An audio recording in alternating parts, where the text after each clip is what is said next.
mi smo ovdje došli da se poklonimo ovim našim suborcima Sajmišta koji su dali sve što su imali, a to je svoj život. Ivica Arbanac, kao što reče, ja sam njegov zamjenik od 14.9. do 8.11. Kada sam teško ranjen završio u Vukovarskoj bolnici, dobio 12 injekcija oko.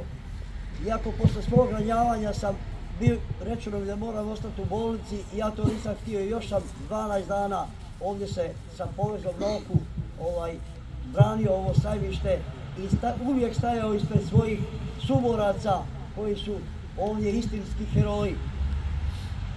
Kada se samo prisjetimo da jedna od najelitnijih gardijskih postrojbi naših tigrova prošla sva ratišta od Vukovara do Dubrovnika, kroz koju je prošlo preko 10.000 heroja, a imaju, hvala Bogu da imaju što manje mrtvih, oko 350 poginulih. A mi na ovom našem dijelu od ove 3 satnije i prve bojne i naše garde imamo preko 300 poginulih.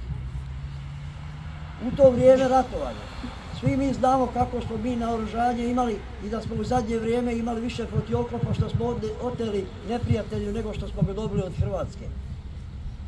Ginulo se za svaku kuću.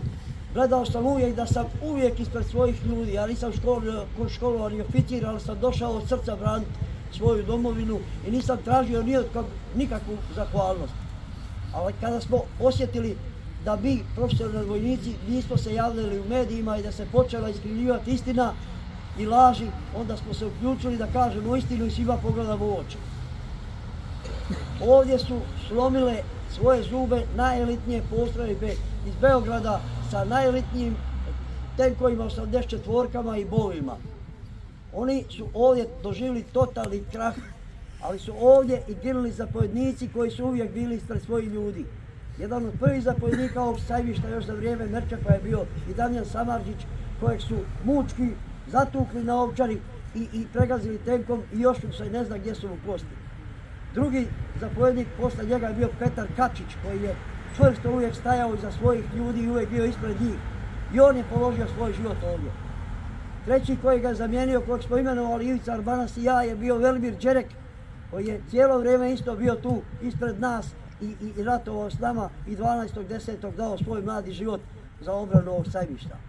Posle njega preuzima funkciju, mjesto njega u Kačićevu satniju, Ivan Poljak, koji je uvijek isto stajao ispred svojih ljudi i kada je bio u jednoj akciji ranjen u potkoljenicu, prostor potkoljenice, otišao je do bolnice, previo ranu i opet stajao ispred svojih ljudi dok 6.11. nije poginuo za ovo Sajmište.